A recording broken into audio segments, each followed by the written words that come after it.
তোমার জীবনটাকে সুন্দর করে গঠন করো, সুন্দর করে সাজাও।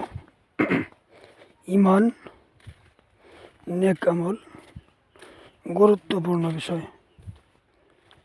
নেক আমল বলতে নামাজ, রোজা, হজ, জাকাত, কোরআন তেলাওয়াত, তাসবিহ, তাহলিল, যত ভালো কাজ আছে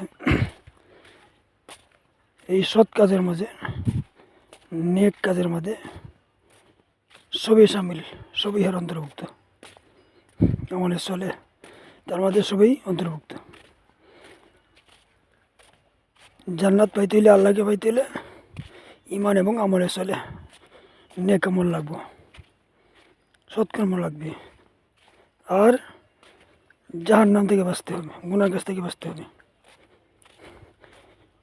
গুনার কাছ থেকে বাঁচে থাকা, ইমান আনা, নেক আমল করা, এই তিনটি কাজ যার থাকবে সেই জাহান্নাম থেকে মুক্তি পাইবে, আল্লাহকে পাইবে, জান্নাত পাইবে, রাসূল পাইবে। সেই জান্নাত থেকে মুক্তি পাই জান্নাতের নিয়ামতগুলি সে পাইবে।